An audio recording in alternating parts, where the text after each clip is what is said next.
अल्हम्दुलिल्लाह रब्बिल आलमीन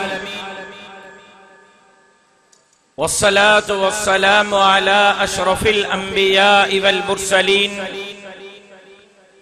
व अला आलिहि तय्यिबीन व अस्हाबिहि ताहिरीन। क़ाल अल्लाहु तबारक व तआला फ़िल क़ुरआनिल मजीद वल फ़ुरक़ानिल हमीद। अऊज़ु बिल्लाहि मिनश शैतानिर रजीम। बिस्मिल्लाहिर रहमानिर रहीम।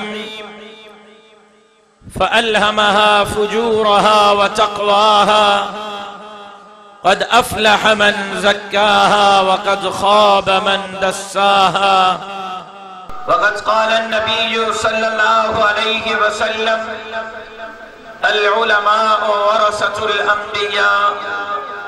सदक़ल्लाहुल अलियुल अज़ीम व सदक़ रसूलुहुन नबियुल उम्मियुस सादिक़ुल अमीन। इन्नल्लाह व मलाइकतहु युसल्लूना अलन नबी या अय्युहल्लज़ीना आमनू सल्लू अलैहि व सल्लिमू तस्लीमा। अल्लाहुम्मा सल्लि अला मुहम्मद व अला आलि मुहम्मद कमा सल्लैता अला इब्राहीम व अला आलि इब्राहीम इन्नका हमीदुम मजीद। अल्लाहुम्मा बारिक अला मुहम्मद व अला आलि मुहम्मद कमा बारकता अला इब्राहीम व अला आलि इब्राहीम इन्नका हमीदुम मजीद। काबिल सदर एहतराम जनाब सदर मजलिस, मुअज़्ज़िज़ अराकीन जमीयत उलमा इस्लाम, स्टेज पे मौजूद बिरादर अजीज इंजीनियर अब्दुल रज़ाक आबिद लाखो साहब, बिरादर मुकर्रम मौलाना गुल मोहम्मद इनकलाबी साहब, कायदीन जमीयत उलमा इस्लाम नसीराबाद शहर जा गैरतमंद जुर्रतमंद दिलेर मुजाहिद साथियों, अज जे हिन पुरवकार फ़क़ीदुल मिसाल खूबसूरत मजलिस जे इनेक़ाद ते दिल जे गहराइन सां नसीराबाद जे जमात खे मुबारकबाद पेश करियां थो। सची ॻाल्हि आहे, मूंखे उम्मीद न हुई त को नसीराबाद जी जमात हेॾो वॾो प्रोग्राम ऑर्गेनाइज़ करे वेंदी। दिली दुआ आहे त अल्लाह साईं जमात जे हिननि मोहब्बतुन मेहनतुन के पंहिंजे बारगाह में शर्फ़ कबूलियत सां सरफराज़ फरमाए। शहरी इत्तेहाद वापारी इत्तेहाद जे सदर मोहतरम जनाब मशूक अली फुलपोटो साहब, पीपल्स पार्टी वर्कर्स जे आशिक अली कल्हड़ो साहब, पीपल्स पार्टी पार्लियामेंटेरियन जे जावेद अली खोसो साहब, अल्लाह बरायो भंड साहब, कौम परस्त रहनुमा रईस अब्दुल हमीद मुगैरी साहब, अवामी जमहूरी पार्टी जे सिकंदर अली चन्नो साहब ऐं ॿियनि दोस्तनि खे अॼु काफ़िले शेखुल हिंद में शहीद ख़ालिद महमूद सुमरे जे जमात में शमूलियत ते वार्म वेलकम करियां थो, ख़ुश आमदेद चवां थो ऐं उन्हनि जे इन एतमाद ते उन्हनि जो दिल जे गहराइन सां शुक्रियो अदा करियां थो। मुंहिंजा मुहतरम दोस्तो, भाइरो ऐं बुजुर्गो, जमीयत उलमा इस्लाम अज़ीम शान जमात हजरत शेखुल हिंद, हजरत नानोतवी, हजरत दरखास्ती, हजरत मौलाना मुफ्ती महमूद की जमात, जमीयत उलमा इस्लाम सरताजुल औलिया हजरत साईं ताज महमूद अमरोटी जी जमात, जमीयत उलमा इस्लाम हजरत साईं हमादुल्लाह हालेजवी जी जमात, जमीयत उलमा इस्लाम मुझे वालिद के मुर्शिद हजरत साईं अब्दुल करीम कुरैशी बेर शरीफ वारन जी जमात, जमीयत उलमा इस्लाम शहीद खालिद महमूद सुमरे जी जमात।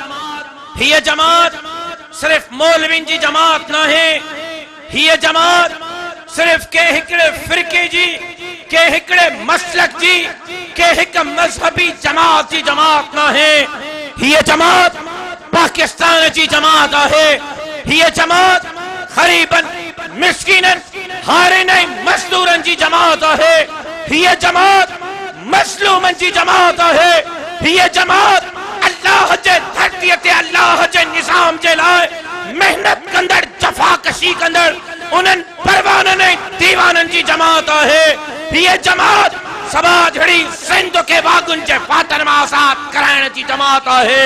तो ये जमात इन मुल्क के अंदर इस्लामी निजाम जे निफाज जे तहरीक जद्दोजहद जे लाए पंहिंजो खून पगर वहण वारन जी जमात है।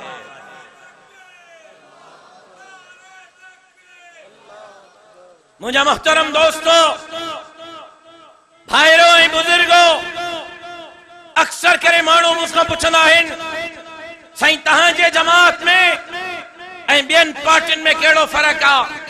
मां उन्हनि खे चवंदो हां त ज़मीन आसमान जो फ़र्क़ु आहे।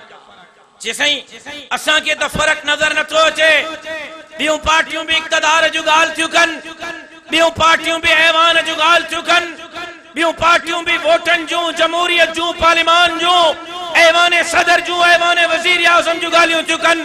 तहांजी जमात भी पार्लिमान जी, आईन जी, ऐवान सदर जी, ऐवान वज़ीर आज़म जी ॻाल्हि थी करे। तहांजे पार्टीअ जो सरबराह मौलाना फजलुर रहमान भी वज़ारत उस्मा जी इलेक्शन तो विढ़े, मौलाना भी सदर पाकिस्तान जी इलेक्शन तो विढ़े।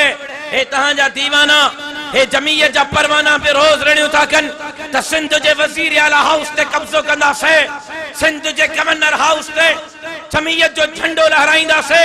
पो तहांजे जमात में ऐं ॿियनि जमातुनि में कहिड़ो फ़र्क़ु आहे? मां चयो ज़मीन आसमान जो फ़र्क़ु आहे।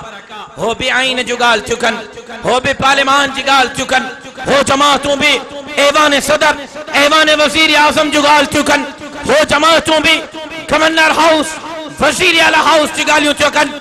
असां भी पार्लिमान जी, आईन जी, वोट जे पर्ची जी ॻाल्हि था कयूं, ऐवान सदर जी, ऐवान वज़ीर आज़म जी, आईन पाकिस्तान जे बालादस्तीअ जी ॻाल्हि था कयूं। असां भी गवर्नर हाउस ते जमीयत जे झंडे फड़काइण जी ॻाल्हि था कयूं। असां भी वज़ीर आला हाउस ते जमीयत जे झंडे फड़काइण जी ॻाल्हि था कयूं। लेकिन फ़र्क़ु इहो आहे, ज़रदारी साहब के इक़्तिदार करप्शन जे लाइ घुर्जे, ज़रदारी साहब के इक़्तिदार बंगला ठाहिण जे लाइ घुर्जे, ज़रदारी साहब जे वाठन के इक़्तिदार साइकिल मां लैंड क्रूज़र खरीद करण जे लाइ घुर्जे, ज़रदारी साहब के इक़्तिदार सिंध जूं ज़मीनूं भुगड़न जे मुठ बहरिया टाउन के खपाइण जे लाइ घुर्जन, ज़रदारी के इक़्तिदार सिंध जा जज़ीरा खपाइण जे लाइ घुर्जे, ज़रदारी के इक़्तिदार सिंध जो पानी पंहिंजन ज़मीनुनि जे तरफ़ मोड़ण जे लाइ घुर्जे, ज़रदारी के इक़्तिदार पंहिंजन वॾेरनि, फातारनि, खानन, नवाबन, सरदारन जे हथां गरीबन ते कूड़ियूं FIR, बकरी चोरी जो FIR कराइण जे लाइ घुर्जे। मूंखे इक़्तिदार, मूंखे वोट जी पर्ची सदा झड़ी सिंध के बागुन जे फातन में आजाद कराइण जे लाइ घुर्जे। मूंखे इक़्तिदार सिंध जे इंच इंच जी चौकीदारी जे लाइ घुर्जे। मूंखे इक़्तिदार रिश्वत ते, पैसनि ते, नौकरीअ जे आर्डरनि विरहाइण जे लाइ न घुर्जे। मूंखे इक़्तिदार गरीबन जा दर खड़काए करे उन्हनि जे दरनि ताईं नौकरियुनि जा आर्डर पहुचाइण जे लाइ घुर्जे। हुननि में फ़र्क़ु इहो आहे, उहे करप्शन जे लाइ इक़्तिदार घुरण था चाहिनि। मां जेकर इक़्तिदार घुरां थो त अल्लाह जे धरतीअ ते अल्लाह जे निज़ाम जे लाइ। मां जेकर पार्लिमान जी ॻाल्हि थो कयां, वोट जे पर्चे जी ॻाल्हि थो कयां, त क़ुरान जे कानून जे निफ़ाज़ जे लाइ थो कयां, सिंध जे चौकीदारी जे लाइ थो कयां, जज़ीरनि जे चौकीदारी जे लाइ थो कयां, गरीबन, मिस्किनन, हारिन ऐं मज़दूरनि खे उन्हनि जा हक़ ॾियारण जे लाइ थो कयां।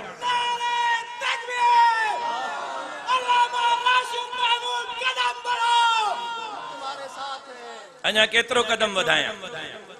को रहियो आहे त ॿुधायो। मां त नांग जे बिरड़नि में हथ विधाए, का कसर कई आहे त ॿुधायो, काथे का कमी कई आहे त ॿुधायो।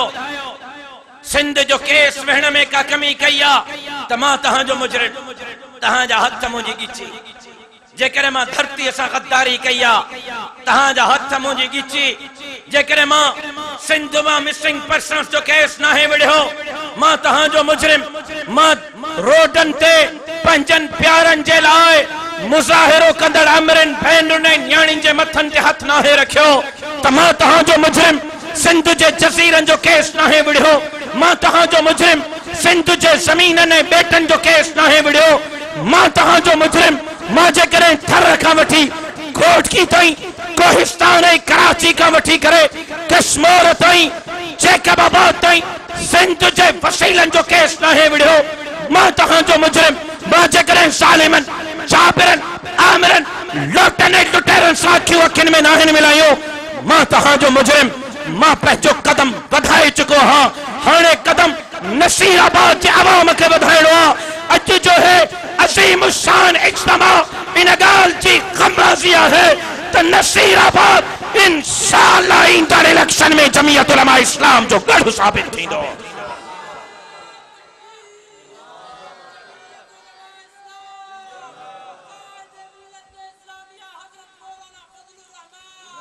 नारो मुजावरन वांगुर न मुजाहिदन वांगुर लगन घुर्जे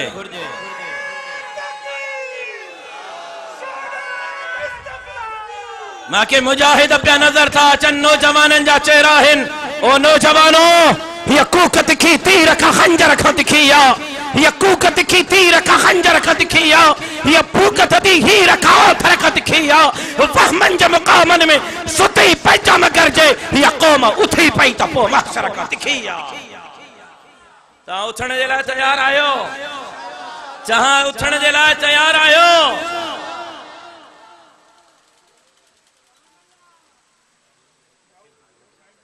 ये आंगुर अकेली के हणा धक लगंदुस गालाए बाबा बा आंगरियों मिलाए के हणा धक लगंदुस गालायो चार आंगरियों मिलाए के हणा धक लगंदुस पर मुठ करे जो ये के डांधारी ते हणा त पटरी बाहर कढंदो मास या न अबा बुधायो मां केतरो भी विढ़ंदो रहा मां अकेलो हां मुजी कुव्वत तहायो मुजी ताकत सिंध जो आवाम आ मुजी ताकत सिंध जा मारोड़ा हिन मुजी ताकत सिंध जा हलाली फर्जंद हिन अचो अज बगैर के मजहब के फिरके के पार्टिन का बाला दर थी करे अचो त एक मुठ बनजी करे दीन जे दुश्मनन के भी ललकारियो धरती जे दुश्मनन के भी ललकारियो दीन जे दुश्मनन सा भी मुकाबलो कयो त धरती जे दुश्मनन सा भी मुकाबलो कयो तमा तैयार आयो मुझा सिपाही थियण जे लाइ ता तैयार आयो मुझा बाहमेली थियण जे लाइ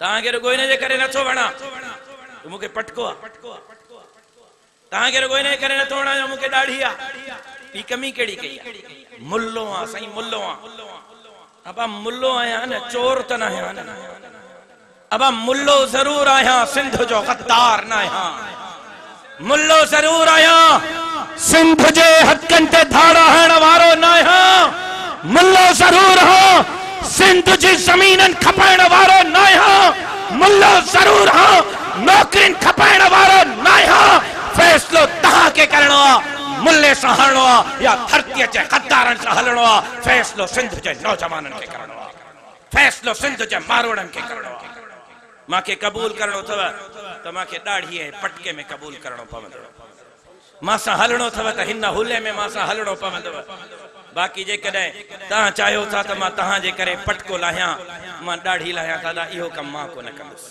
मां के कबूल पटके दाढ़ी में करणो पवंदो मां सा हलणो हिन रूप में पवंदो हा इहो तहां सा वायदो थो कया तहां जे अरमानन ते पानी न फेराईंदुस तहां सा इहो वायदो थो कया तहां जे अरमानन सा गद्दारी न कंदुस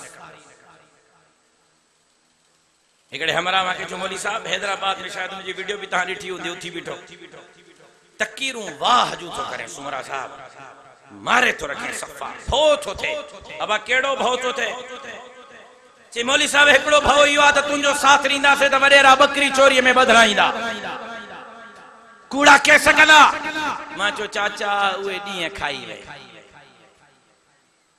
उए दी है खाई वे हाने को वडेरो मुझे के कारकुन ते हथ खणे जे करे आंगुर न भजास त पहुंचाई जो को मुझे कारकुन ते कूड़ो केस करे दी जा तारा न रेखारियास चई निंधण का ना हिन मुझा कारकुन शीह जे कुल्हन ते करे ॾेखारे को वार बि पंगो करे तो जो जीअण जंजाल कंदासीं। चे मौली साहब इहो त इत्मीनान थियो पर हिकिड़ो ॿियो वॾो मसइलो आहे, इन खां वॾो आहे। मां चयो कहिड़ो? शायदि तव्हां त केरु ॿुधी हूंदी, हैदराबाद में जलसो अमरावती में। चे ॿियो मसइलो मौली साहब इहो आहे त तोखे वोट ॾियण ते ॾाढी दिलि थी चए, पर भउ थो थिए। तूं खटी आई, तुंहिंजी जमात खटी आई, तव्हां जेकॾहिं सिंध में हुकुमरान थियो, तव्हां मुल्ला ज़ोरी ॾाढी रखाईंदव, तव्हां मुल्ला ज़ोरी पटका पाराईंदव, तव्हां फटका हणी असांखे निमाज़ूं पढ़ाईंदव। मां चयोमांसि चाचा ला इकराह फिद्दीन, दीन में ज़बरदस्ती कोन्हे। मां तव्हांखे रस्तो ॿुधाईंदुमि, हे जन्नत जो रस्तो, हे जहन्नम जो रस्तो, हे शैतान जो रस्तो, हे रहमान जो रस्तो, हे हक़ जो रस्तो, हे बातिल जो रस्तो।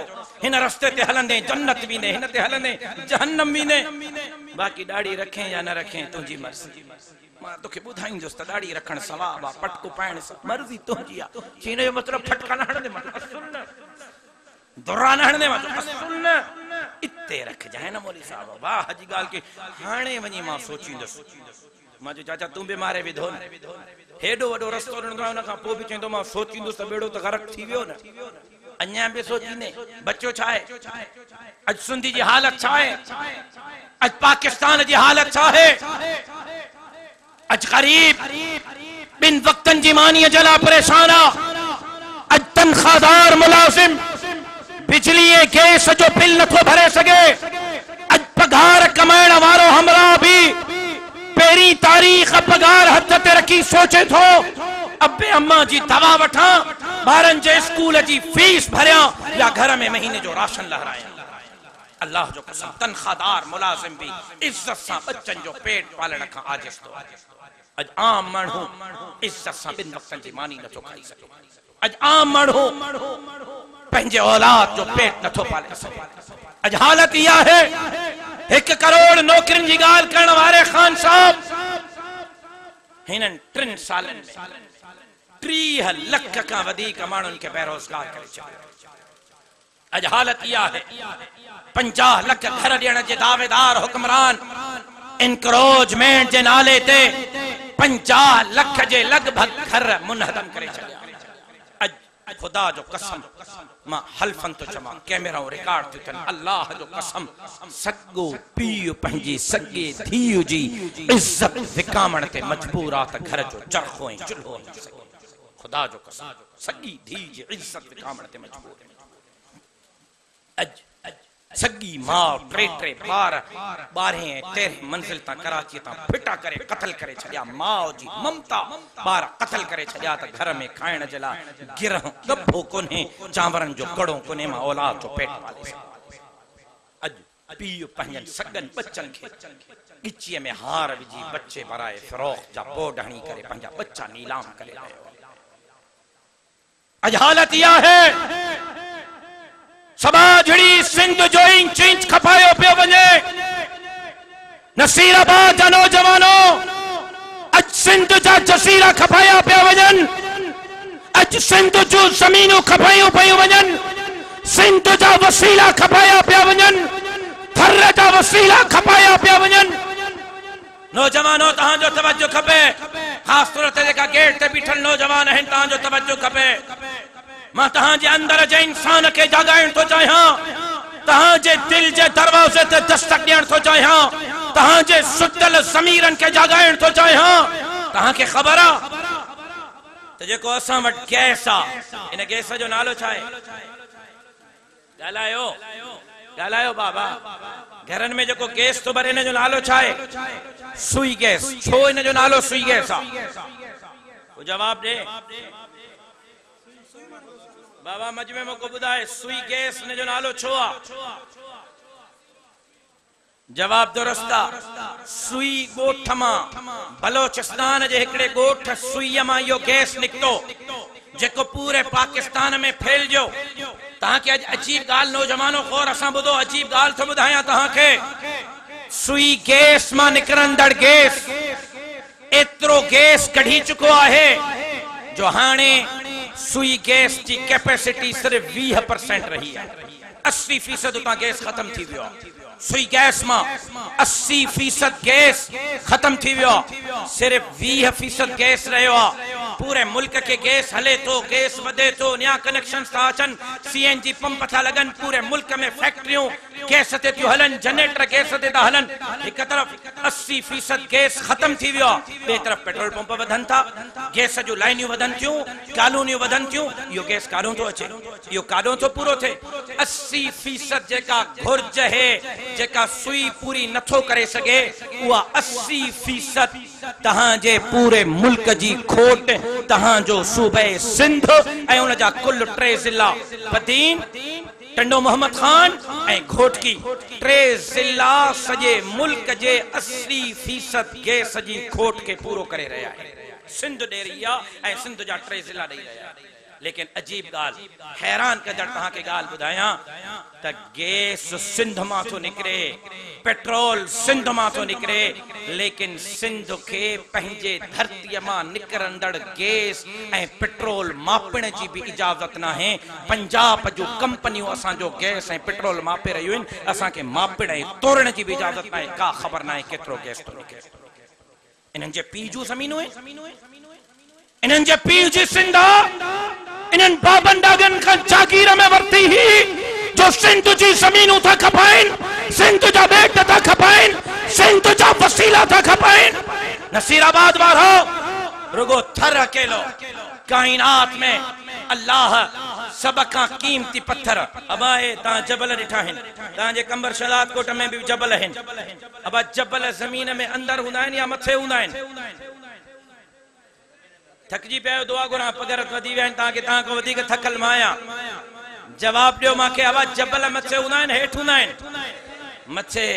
तव्हांखे अजीब ॻाल्हि ॿुधायां, थर मुझे सिंध जो थर अल्लाह कायनात में जेका 7 वॾा कीमती पत्थर रखिया आहिनि, पूरी कायनात में अमेरिका का अफ्रीका ताईं 7 कीमती पत्थर, उन्हनि 7 कीमती पत्थरनि मां, कायनात जे 7 कीमती पत्थरनि मां हिकु कीमती पत्थर ग्रेनाइट अल्लाह थर जे ज़मीन में अंदर पहाड़नि जा पहाड़ महफूज़ रखी छॾिया आहिनि। लेकिन उहे सिंध ते ख़र्च नथा थियनि, धारिया असांजा उहे पत्थर खयूं था वञनि। कोयलो तव्हांखे ॿुधायां, थर जो कोयलो कायनात जे सभ खां वॾनि ज़ख़ीरनि मां हिकु ज़ख़ीरो आहे, कायनात जे वॾनि ज़ख़ीरनि मां। ऐं थर जे कोयले मां ठहंदड़ बिजली 1 रुपयो 1 यूनिट 100 सालन ताईं सॼे पाकिस्तान के ॾेई सघिजे थी। 1 रुपये मां 1.5 रुपयो बिल न ईंदो। अल्लाह एॾो थर जे कोयले में ताक़त रखी आहे, लेकिन थर जो सॼो कोयलो ॿाहिरि निकितो थो वञे।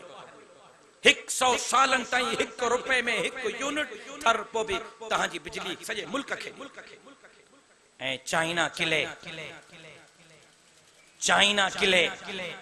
थर जी जेका वारियासी मिट्टी आहे न, अमेरिका जे सदर, बर्तानिया जे बादशाह, सऊदी अरब, कतर ऐं ओमान ऐं दुबई जे बादशाहनि जे घरनि में, ड्राइंग रूमनि में जेका थाम इस्तेमाल था थियनि, चीनीअ जा थाम, दुनिया जा कीमती थाम, हिकु डिनर सेट 5 लखनि जो, उहा मिट्टी तुंहिंजे मुंहिंजे सिंध जी मिट्टी, थर जी मिट्टी आहे, जंहिंमां कायनात जो सभ खां बहितरीन थाम तैयार थी रहियो। लेकिन अॼु असांजो हशर छा आहे? सॼी सिंध मुंहनि जे दड़े जो ॾेख ॾेई रही आहे। अॼु सिंध लोड शेडिंग में सभ खां अॻिते, अॼु सिंध बीमारियुनि में सभ खां अॻिते, अॼु पूरी दुनिया जे सभ खां वॾे में वॾा एड्स जा केस सिंध में। रोडन ऐं रस्तनि जो हाल इहो आहे। पहिरियों माण्हू ख़र्च करे पैसा मुंहनि जो दड़ो घुमण वेंदा हा, अॼु मुंहनि जे दड़े घुमण जी ज़रूरत न आहे। नसीराबाद जी मार्केट मां घुमी घर था अचनि त माई नथी सुञाणे त कहिड़ा जे बूथ थोड़ी देर वारो ई आहे, रुगो शहर जो चक्कर हणी आयो आहियां। हशर इहो आहे। अॼु हालत इहा आहे, तव्हांखे ख़बर आहे, हिक यूनियन काउंसिल शहर जी, हिक यूनियन काउंसिल जे 1 महीने जो फंड घणो आहे। हिक यूनियन काउंसिल जे सफ़ाई ऐं सुथराईअ जे लाइ 1 महीने जो फंड 4 लख है। बहराड़ीअ जे यूसीअ जो फंड 8 लख रुपया है, रुगो कचरो खणण जे लाइ। इहे इन्हनि वॾेरनि, भौतारनि, खाननि, नवाबनि, सरदारनि, ज़रदारीअ जे बाठनि जे पेटनि में था वञनि, इलाइक़े ते ख़र्च नथा थियनि। धरती खपाए विया, धरती जा वसीला खपाए विया। ताकि अज अजीब ॻाल्हि ॿुधायां, आगा खान अस्पताल कराची जी बजट ऐं ज़िले लारकाणे जे अस्पतालुनि जी बजट, उनमें बेनज़ीर यूनिवर्सिटी, चांडका अस्पताल, टीचिंग अस्पताल, ॿारनि जी अस्पताल, औरतुनि जी अस्पताल, दिल जी अस्पताल, तलकनि जूं अस्पतालूं, PPHI जा सेंटर, लारकाणे ज़िले जे अस्पतालुनि जी सालाना बजट ऐं आगा खान अस्पताल जी सालाना बजट बराबर आहे। जेतरा पैसा आगा खान कराची में इस्तेमाल था थियनि, ओतरा पैसा लारकाणे जे सिहत ते इस्तेमाल था थियनि। कसम दवा अल्लाह जो एक्सरे भी मुफ्त में थे तो, सिरिंज जो ढक्कन भी ॿाहिरों था घुराइनि, ₹1 जो आहे, ॿाहिरों वठी पॉनिस्टान भी नथी मिले, पैरासिटामोल भी नथी मिले। अज सिंध जी हालत इहा है, अज सिंध जा मामलात इहे आहिनि मुंहिंजा मोहतरम दोस्तों। अज सिंध लुटजे पई, अज गरीब जे पेरनि ते कोहड़ा पिया लॻनि, अज सिंध में करप्शन जो बाज़ार आसमान सां ॻाल्हियूं थो करे। मां हिननि कैमराउनि जे साम्हूं अज चैलेंज थो कयां, एक्स प्रेसिडेंट ऑफ पाकिस्तान, को चेयरमैन पाकिस्तान पीपल्स पार्टी जनाब आसिफ अली जरदारी साहब, मुझे हमेशा तकरीरुनि ते उनखे एतराज रहियो तो तू मुझे खिलाफ तो ॻाल्हाए। मां इज्जत ऐं एहतराम सां जरदारी साहब जो नालो वरितो, मां कोई खिलाफ नथो ॻाल्हायां, मां हक़ाइक़ ते मबनी गुफ़्तगू थो कयां। चेक कयो के पीपल्स पार्टी वारे खां पुछो जरदारी साहब जागंदो के मला ऐं सुम्हंदो के मला। जॾहिं सभु सुम्हण लॻंदा आहिनि शाम जो 7 बजे जरदारी साहब उथंदो आहे। सची तो ॿुधायां, जरदारी साहब जी ऑफिस ॾींहं जो 9 खुलंदी, पार्टी जो को चेयरमैन आहे, एक्स प्रेसिडेंट ऑफ पाकिस्तान आहे। जरदारी साहब जी ऑफिस मगरिब खां पोइ खुलंदी आहे, सुबुह जे फजर जे नमाज़ ताईं। सॼे सिंध जूं ऑफिसूं बंदि थींदियूं आहिनि, जरदारी साहब जी ऑफिस खुलंदी आहे। सॼी सिंध जूं ऑफिसूं खुलंदियूं आहिनि, जरदारी साहब जी ऑफिस बंदि थींदी आहे। सुबुह जो सुम्हंदो आहे, शाम जो 4 बजे उथंदो आहे। छो? शायद इन जे करे बावसूख ज़राए सां कैमराउनि जे साम्हूं चैलेंज सां थो ॻाल्हायां, सिंध जे 52 महकमनि मां टारगेट रखियल आहे, नसीराबाद ॿुॾे त ॿुॾे, पानी न मिले त न मिले, तबाह शहर थे त थे, लारकाणो मोहन जो धड़ो बणिजे या सॼी सिंध खपी वञे, तबाह थी वञे, मूंखे परवाह नाहे। 1 अरब रुपयो रोज़ानो सिंध जे अकाउंट्स में, सिंध जे फंडन में, सिंध जे वसाइल में रोज़ानो 1 अरब रुपए जी करप्शन थी रही आहे। 1 अरब पर डे, 360 अरब साल में, 5 सालनि में घणा थींदा हिसाब कयो। इलेक्शन जा ॾींहं था थियनि, नौजवान बजा बजा तीर बजा तीर बजा ईअं था डोटियूं ॾियनि जो शामियाना फाड़ियूं था वञनि। अब ख़ैर का है, छा थियो आहे साईं, 10 शनाख्ती कार्डनि जूं कापियूं ॾिनियूं, 0 मीटर मोटरसाइकिल मिली अथसि। अब पीउ जा पैसा जो तोखे मोटरसाइकिल ॾिनई, साईं न पोलिंग जो ज़िम्मो खयो, करोला कार ॾिनी अथऊं, तॾहिं तो हमरा उॾे। साईं 3000 मिलिया अथसि वोट तो ॾे 3000 ते। ओ अमड़ियूं भेनरूं ऐं न्याणियूं, असां सिंधी ग़ैरतमंद आहियूं, माफ़ कजो, नाराज़ न थीजो, नाराज़ न थीजो, हथ थो ॿधाम, मथां काविड़जी वञो। सच्चा जंहिं नौजवान सिंधीअ जी अमड़ भेण ऐं न्याणी बेनज़ीर इनकम जे 2000 जे लाइ सरकारी दफ़्तरनि जा ठेका खाईंदी वरिते ऐं हे मुछनि खे वट ॾेई शहर ते हले, मां इनखे ग़ैरतमंद मञण जे लाइ तयार न आहियां, मां इनखे ग़ैरतमंद तस्लीम करण जे लाइ तयार न आहियां। इन्हनि जे पीउ जा पैसा, छो मुंहिंजूं अमड़ियूं, छो मुंहिंजूं भेनरियूं ऐं न्याणियूं दर दर जो ठेका खाई रहियूं आहिनि। जनाब सरदारी जे धीउ जी बिल्ली बीमार थी थे, रिकॉर्ड मीडिया जो रिकॉर्ड मौजूद है, सरदारी साहब जे धीउ जी बिल्ली बीमार थी आ, इलाज जे लाइ सरदारी साहब जे न्याणी जी बिल्ली हेलीकॉप्टर में लाहौर का कराची जो सफर कयो आ डॉक्टर के ॾेखारण जे लाइ। जरदारी जे धीउ जे बिल्लीअ जे लाइ हेलीकॉप्टर आहिनि, छा मुंहिंजे अमड़ भेण ऐं न्याणीअ खे दर खड़काए 2000 रुपया नथा मिली सघनि, 12000 नथा मिली सघनि? मुंहिंजे क़ौम खे तव्हां पैनागर बणायो, मुंहिंजे धरतीअ खे तव्हां पैनागर बणायो। सिंध जूं न्याणियूं जेकियूं ग़ैरत जो निशान हो, सिंध जूं अमड़ियूं ऐं भेनरियूं जेकियूं इज़त ऐं वक़ार जो निशान हो, तव्हां मुंहिंजनि अमड़ियुनि ऐं भेनरुनि ऐं न्याणियुनि खे 2000 ते दर दर जूं ठोकरियूं खारायूं आहिनि। ॿुधी छॾियो, सिंध जा ग़ैरतमंद पट तव्हां सां हिसाब बराबर कंदो ता जैन इक़्तिदार खे गुरूर में मिलाए करे जमीयत जो है ठंडो सिंध जे वज़ीर आला हाउस ते लहराए करे अमरन भेनरुनि ऐं न्याणियुनि खे उन्हनि जा दरवाज़ा खड़काए करे उन्हनि जे दरनि ताईं उन्हनि जा हुकूक ज़रूर पहुचाईंदा इंशाअल्लाह।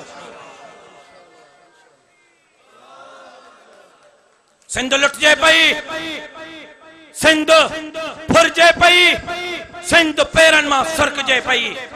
बुधो सिंधियो, गरीब जे अजे लटे अटे ते हमलो, गरीब जे बच्चे जे रोजगार ते हमलो, सिंध जे इंच इंच ते हमलो।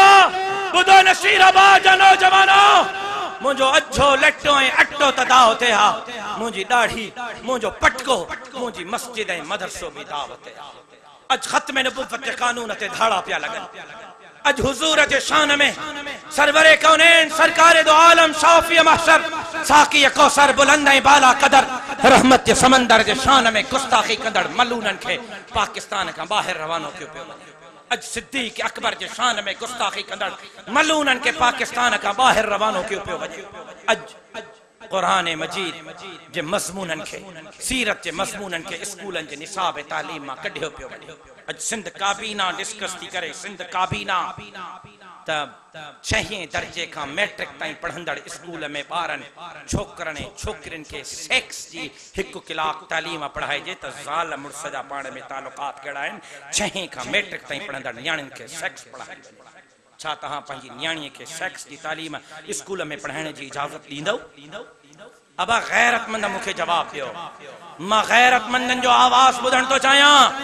छा पंहिंजे न्याणियुनि खे सेक्स जी तालीम पढ़ाइण जी इजाज़त ॾींदव? छा ख़त्म नबुव्वत जे कानून ते धाड़ो बर्दाश्त कंदव? छा सहाबा जे इज्जत ऐं नामूस ते धाड़ा बर्दाश्त कंदव?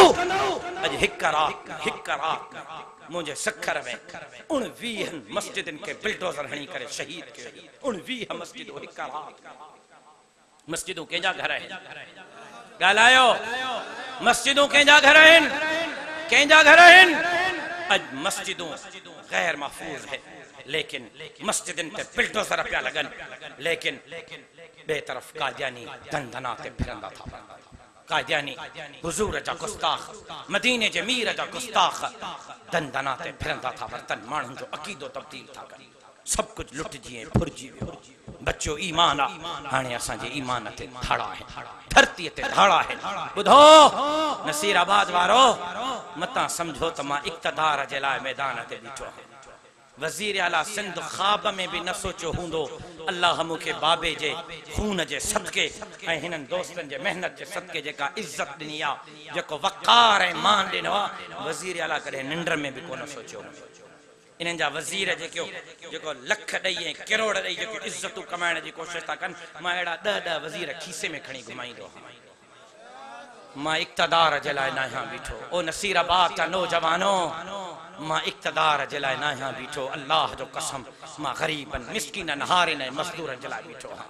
मां सबा जहिड़ी सिंध जे लाइ बीठो आहियां। सिंध जे मारवड़नि जे लाइ बीठो आहियां। 60 लख ॿार जेका तालीम खां महरूम आहिनि सिंध में, उन्हनि खे तालीम ॾियण जे लाइ बीठो आहियां। ओ नसीराबाद वारो, मां अॼु बीठो आहियां त ॾाढ़ी ऐं पटके मस्जिद ऐं मदरसे क़ुरान ऐं हदीस ऐं दीनी तालीमात जी चौकीदारी जे लाइ बीठो आहियां। मां अॼु मैदान ते बीठो आहियां त ख़त्म नबुव्वत, नामूस सहाबा जी इज्जत, नामूस जी चौकीदारी जे लाइ बीठो आहियां। तहां को पुछण थो चाहियां, छा तहां मूंसां गॾु इन मैदान में बाह ॿेली थियण जे लाइ तयार आहियो? इंशाअल्लाह उहे चवनि जेका तोड़ ताईं हली सघनि। वज़न पइजी वेंदव बिरादरनि जा, वॾेरनि जा, भोतारनि जा, ॾोकड़नि जा, मोटरसाइकिलियूं रिश्वत में, बैंक बैलेंस रिश्वत में। अबा हलंदव या रस्ते तो भॼी वेंदव? मुंहिंजे दोस्तनि चयो सिंगार नुनारी, मुंहिंजो भाउ, मां फौरी मुतालबो थो करियां त सिंगार नुनारी खे फौरी तौर ते बाज़ियाब कयो वञे ऐं जेकर हुनजे मथां को मसलो आहे अदालत में पेश कयो। अदालत जो रस्तो खुलियल आहे। इं सिंध मां खंभे गुम कयल नौजवाननि खे बाज़ियाब करायो वञे। कंहिं बि क़ीमत ते सिंध मां खंभे गुम कयल इन्हनि नौजवाननि जे इन मसइले ते चुप करे न वेहंदासीं, आवाज़ बुलंद कंदा रहंदासीं। बाक़ी पाणी जो मसलो, सफ़ाई जो मसलो, तहां दुआ कयो हिक दफ़ो इन्हनि सां मल्ह विढ़ऊं ये नसीराबाद जा पैसा जेका इन्हनि ॾांदारनि सां मेरे पंहिंजनि पेटनि में भरिया आहिनि इन्हनि जा बिभ फाड़े करे इंशाअल्लाह ये वसाइल सिंध ते ख़र्च कंदासीं। तयार आहियो? अॻिते वधण जे लाइ तयार आहियो? अॻिते हलण जे लाइ तयार आहियो? मल्ह मारण जे लाइ तयार आहियो? मैदान करण जे लाइ तयार आहियो? त पोइ मां पाकिस्तान जे लाइ गरीबन मिस्किनन हारिन मजदूरन जे लाइ सबाजड़ी सिंध जे लाइ सिंध जे जसीरन सिंध जे वसाइल थर खां घोट की ताईं सिंध जे मसाइल जे लाइ मां 13 तारीख ते सजी सिंध के मज़ार कायद कराची सरियो। छा नसीराबाद में है वेठल 13 तारीख ते गरीबन जो मिस्किनन जो हारिन जो मजदूरन जो सिंध जो ऐं पाकिस्तान जो आवाज बणजण जे लाइ 13 अगस्त शाम जो 6 बजे तां सब कराची पहुचंदो। केड़ा केड़ा कराची पहुचंदा? मां अकेलो उते हूंदुमि या तां मूंसां गॾु हूंदो मैदान ते? वो हिक मुंहिंजा लफ़्ज़ याद रखी छॾियो, मुंहिंजा लफ़्ज़ याद रखी छॾियो। शहीद ख़ालिद महमूद जो नालो भी सिंध जे वफ़ादारनि में लिखियो वियो आहे। राशिद महमूद जो नालो भी तारीख़ सिंध जे वफ़ादारनि में लिखंदी। जेस ताईं जीअरो हां हक़ ऐं सच जा नारा बुलंद कबा रहबा, जेस ताईं जीअरो हां दीन जी इस्लाम जी धरती जी गरीबन मिस्किनन हारिन ऐं मजदूरनि जी जंग विढ़ंदा रहंदासीं। साईं सदाईं करीम थे सिंध सुकार दोस्त मिठा दिलदार आलम सबाबाद करी। तहां दोस्तन जी वडी वडी मेहरबानी, तहां दिल खुश करे छॾी आहे। अल्लाह तहां के बेहतर अजर अता फरमाए। अस्सलामु अलैकुम व रहमतुल्लाहि व बरकातहू। 13 अगस्त शाम जो 6 बजे मां कराची बाग़ जिनाह में तहां